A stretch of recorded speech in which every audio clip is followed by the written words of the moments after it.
Yo no sigo mi camino, el camino me sigue a mí. Los obstáculos se han inventado para ser vencidos. La muerte, principio de la eternidad, no es más que el fin de las tribulaciones de la tierra. A fuerza de inventar máquinas, los hombres acabarán devorados por ella. En cuanto a los peligros, ¿quién puede estar seguro de que los evita? Todo es peligro en la vida.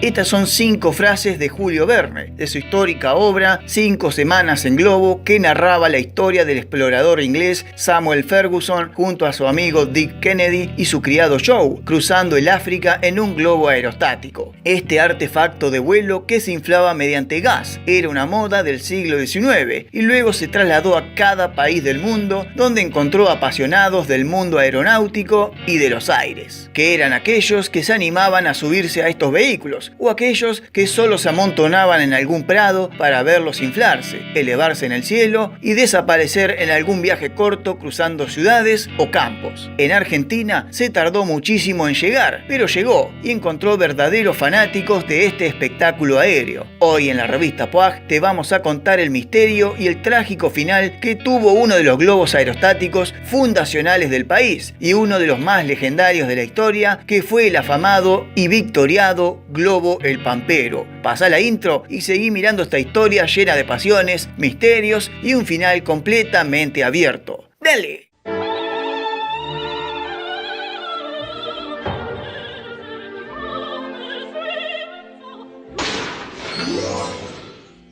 Si bien el protagonista de esta historia es el globo El Pampero, o sea, hay que remontarse unos cuantos años antes, y otros personajes también anteriores. El primero que salta a la luz en esta historia es Aarón de Anchorena. Si sabes un poco de historia argentina y has visto mis videos anteriores, sobre todo el de Sarmiento contra la sociedad rural argentina, sabrás que la familia Anchorena era una de las más ricas de la Argentina. Tenía tantos campos, estancias y chacras a lo largo de la Argentina que tenían dinero como para abastecer varias generaciones de la misma familia. De hecho, dicen algunos textos, no sé si real o no, que en esta familia se inspiraron para crear el famoso juego de mesa, el estanciero. Digamos, un Monopoly argento de comprar estancias, chacras en distintas provincias, cobrar alquileres, marche preso, en fin, lo habrás jugado alguna vez. Aarón de Anchorena creció en una familia aristocrática de Buenos Aires y se daba los lujos que se daba todo ricachón de la época. Y uno de esos lujos es ir a estudiar a Europa, ser educado en Europa y ser educado como un europeo más. Esta familia tenía mucha influencia en las decisiones del país y de los gobiernos que se sucedían en la época conservadora, desde el gobierno de Avellaneda hasta el del mismo general Julio Argentino Roca. Justamente este le da un cargo político al joven Anchorena en 1904 y era de secretario honorario de la legación argentina en París, Francia. Digamos, era una especie de cónsul, algo menor a un embajador, pero digamos un funcionario del gobierno argentino de Roca, en Francia, en pleno Belle Époque.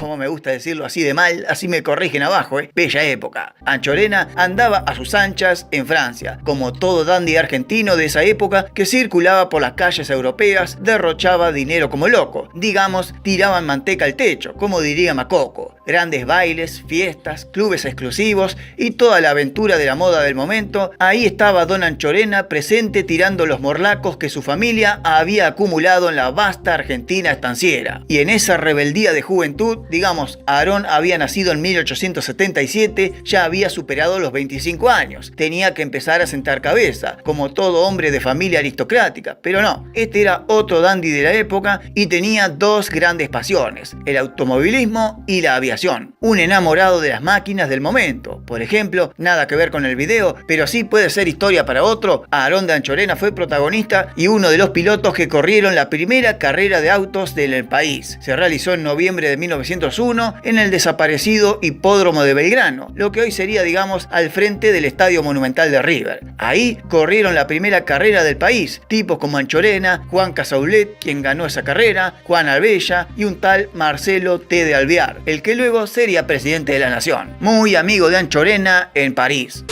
La pasión por los fierros de Aarón Anchorena lo llevaron a ser uno de los primeros que tuvieron auto en Argentina. Pero como dije, la otra pasión era la aviación, que aún estaba medio en pañales, pero con los globos aerostáticos estaba en pleno auge de moda en Francia, y allí fue testigo de un montón de vuelos. El brasileño Albert Santos Dumont, uno de los pioneros a nivel mundial de la aviación y encima inventor, había creado un sistema de inflado con hidrógeno impulsado por un motor a gasolina que hacía más económico el viaje, ya que un viajecito en globo en esa época costaba una fortuna todavía. Pero luego se dedicó a mejorar la maniobrabilidad del aparato. Fue una obsesión que tuvo el brasileño y lo logró al mandar a construir el globo con otros materiales, y el mejor uso del viento hacía que los viajes en globo no sean tan peligrosos y a la vez tan costosos. Y ahí Anchorena vio todo eso, estuvo presente, se entusiasmó y quiso participar también. Aarón de Anchorena tuvo su bautismo de vuelo en junio de 1905 junto a Santos Dumont, Henri Letellier y su mujer, los cuatro en la canasta más grande de 1 metro cuadrado que abarcaba 4 personas para viajar de pie, donde se vio en las alturas y vio la magnificencia de ver todo desde lejos, probando cosas nuevas, de moda, transgresoras de la época. Anchorena se entusiasmó y con el vasto dinero que tenía le compró un globo a Santos Dumont. 7.000 francos pagó Anchorena para comprar el globo que venía sin cambios, ya que ese globo lo había utilizado varias veces más y lo conocía muy bien, al punto que ya había aprendido a pilotearlo. En ese globo amarillo mandó a tallar sobre la envoltura con enormes letras rojizas la leyenda El Pampero, bautizándolo así como uno de los vientos más bravos de la Argentina, el de la zona pampeana que atraviesa las provincias de La Pampa y Buenos Aires.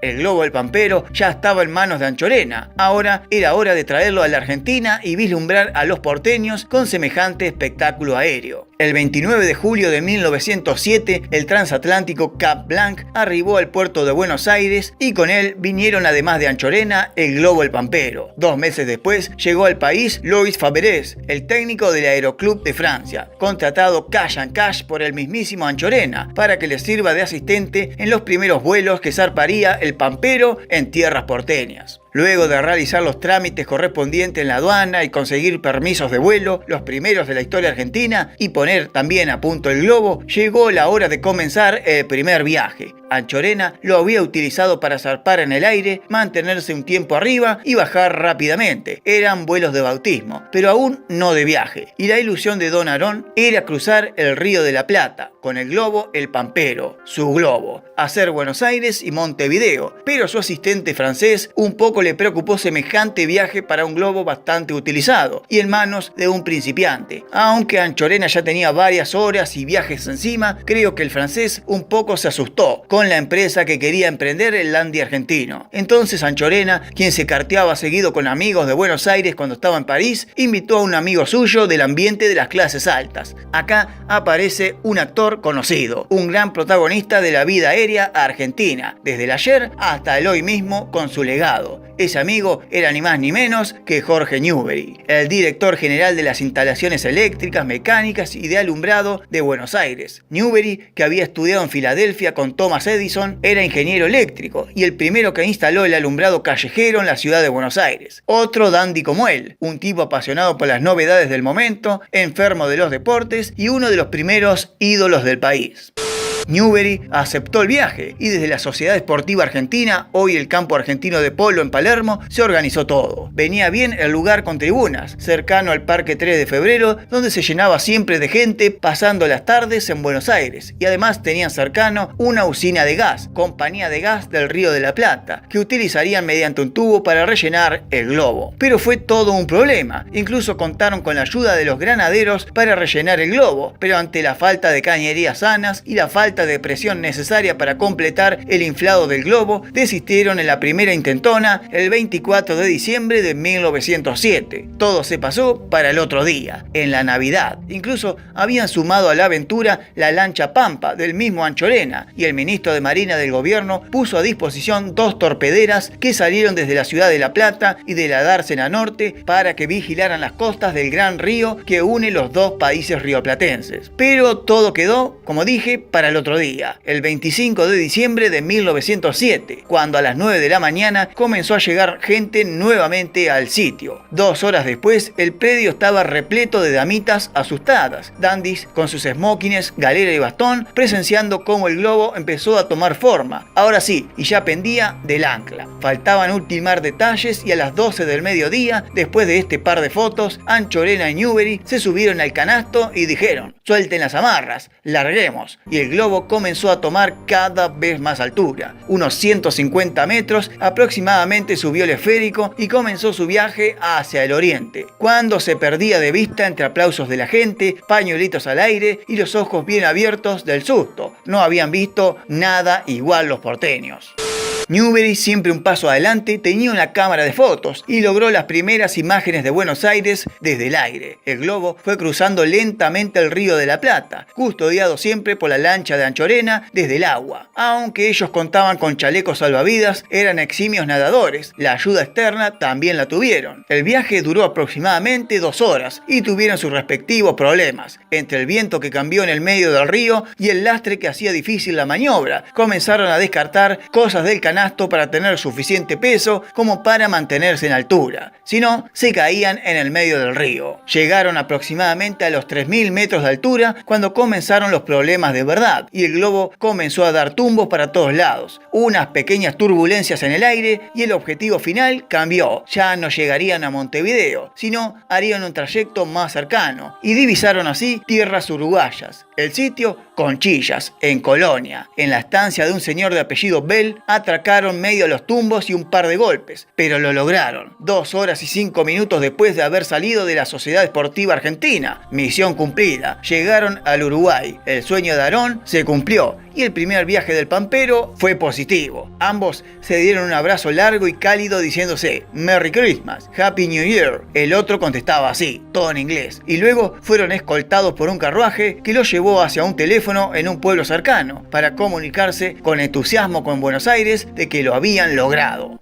Tal fue el entusiasmo que generó esta aventura que ahora todos querían viajar en globo, pero necesitaban un sitio para organizarse mejor. Así, el 1 de enero de 1908 nació el Aeroclub Argentino. Anchorena era el socio número 1. Luego estaban Sebastián Lezica, Julián Paso Viola, Diógenes Aguirre, Arturo Lugones, Carlos Aubone, Juan Cosio, Federico Scharrer, Roberto Zimmerman y bueno, Jorge Newbery y su hermano Eduardo. El nuevo club se instaló en Villa Ombúes, ahí en la zona de lo que hoy es la Embajada de Alemania, donde era propiedad de la familia Torkins, que luego instalaron un caño de gas directamente de la compañía de gas para inflar el globo en los futuros viajes que comenzarían a realizarse desde allí. Cada socio del nuevo club, según el aporte económico que hacía, se anotaba en un cuaderno en una larga lista de gente que quería viajar en globo a futuro. Pero no todo fue sonrisa. Una de las que protestó muchísimo con el viaje en globo fue Mercedes Castellanos de Anchorena, la madre de Aarón, que no le gustó un carajo la aventura que había emprendido el hijo rebelde de la familia. Casi en forma autoritaria, incluso llegando a amenazar con la pérdida de la herencia, le suplicó al joven Anchorena que dejara los viajes en el aire. Temía por su vida, temía que esos viajes que ya estaban planificando en el club para futuro ocurriera una desgracia. Y a pesar de su enorme pasión por los vuelos, Aarón de Anchorena le hizo caso a la madre, no sin antes pedirle un gran favor. ¿Cuál era? Que por favor le comprara terrenos en la zona de Uruguay donde aterrizaron porque le había encantado la zona. Y promesa mediante, la madre de Anchorena fue y le compró 11 hectáreas de la zona de Conchillas que le pertenecían a la River Plate Company Limitada, ahí en el departamento de Colonia sobre la barra del río San Juan. 11 hectáreas,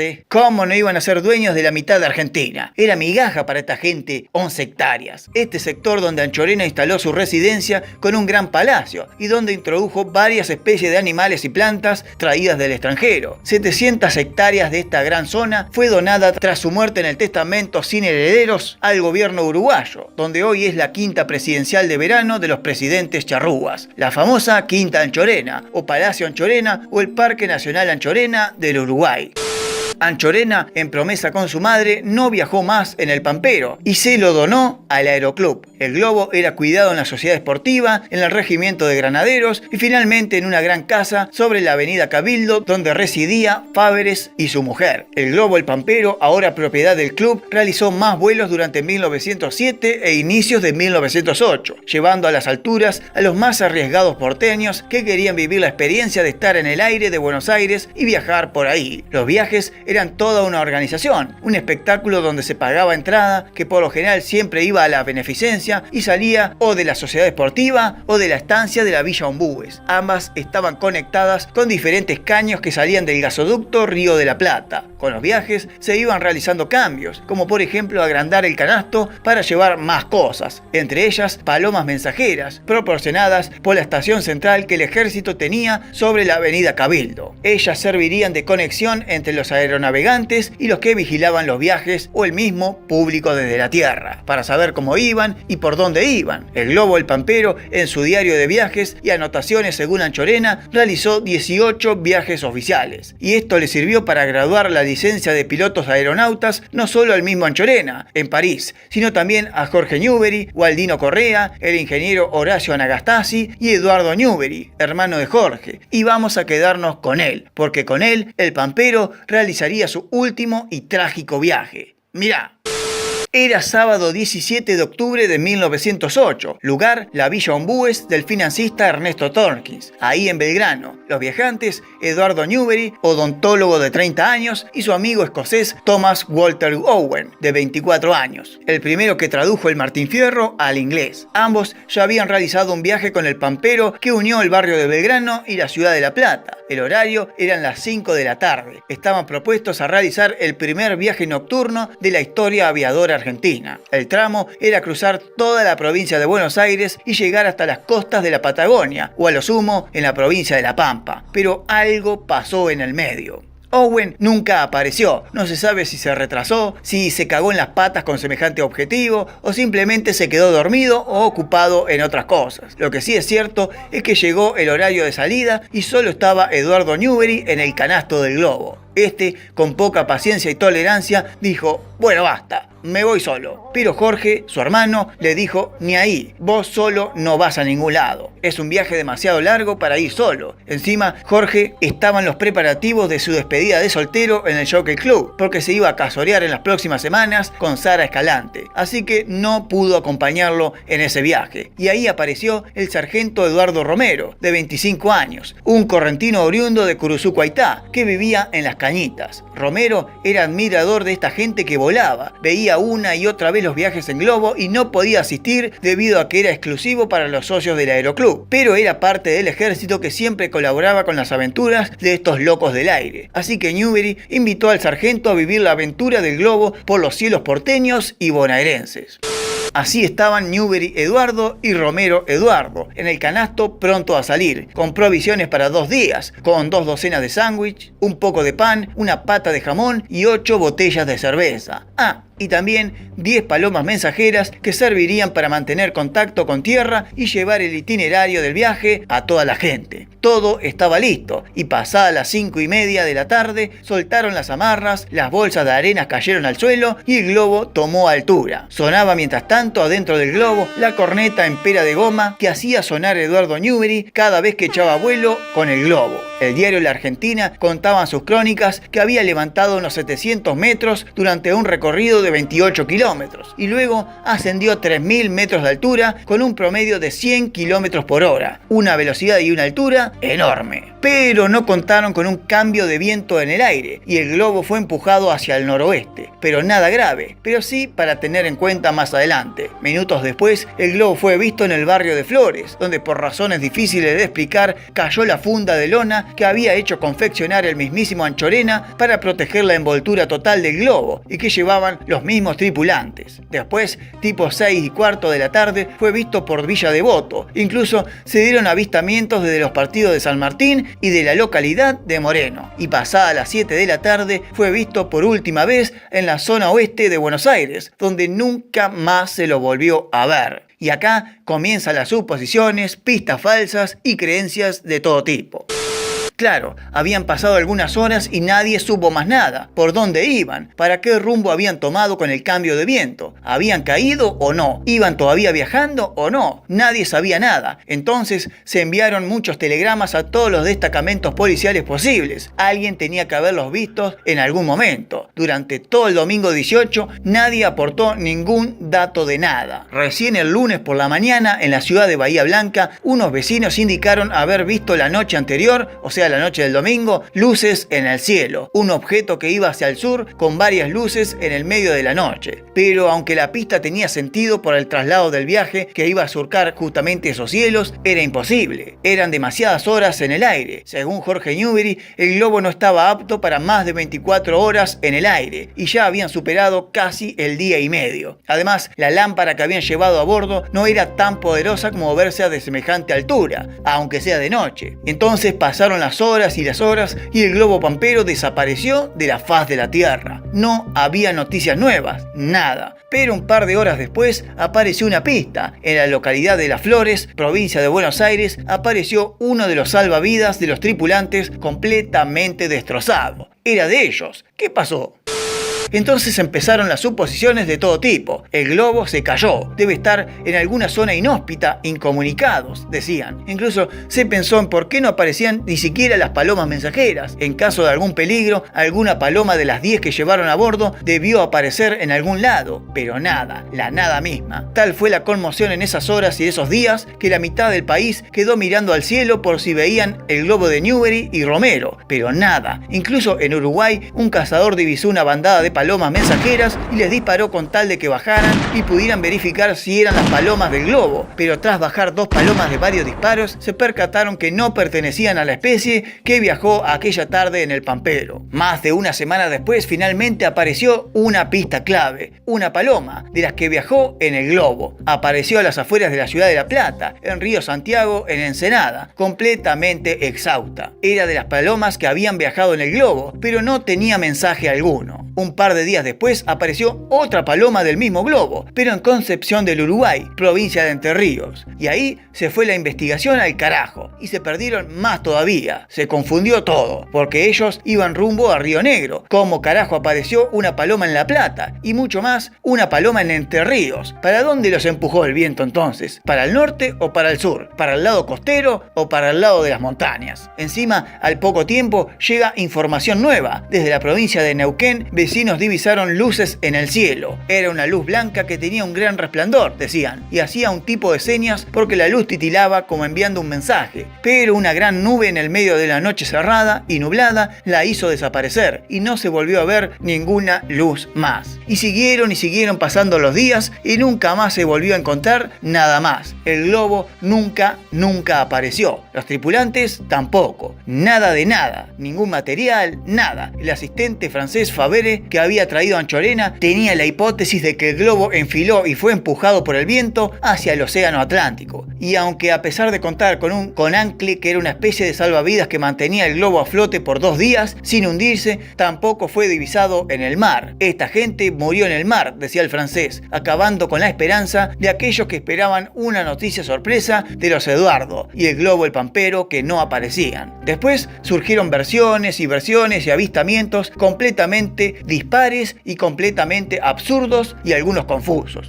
Dijeron que los habían visto por Montevideo, otros que los vieron surcando las sierras de La Ventana en la provincia de Buenos Aires, otros que lo habían visto por el sur de la provincia de Córdoba, otros que lo vieron enfilar por las laderas de la bahía del San Borombón, otros más fantasiosos indicaron que cayeron en La Pampa, en una alejada zona donde aún permanecían indígenas en unas tolderías en Toay. Jorge Newbery después de esto cayó en una depresión y se juró no volver a volar nunca más. De hecho, luego de este caso misterioso del globo Pampero, muchos dejaron de entusiasmarse por la aeronavegación. Era demasiado peligroso, decían, demasiado arriesgado y a la vez un trágico e innecesario viaje. Muchos así dejaron de ser socios por un largo tiempo del Aeroclub. La búsqueda del globo del Pampero duró años y años, de manera personal y hasta herencial, porque familiares buscaron en toda la provincia de Buenos Aires algún tipo de rastro del globo, pero nunca apareció nada. Incluso utilizaron detectores de metales en diversas áreas bonaerenses, pero con el resultado negativo. Al globo se lo había tragado la tierra.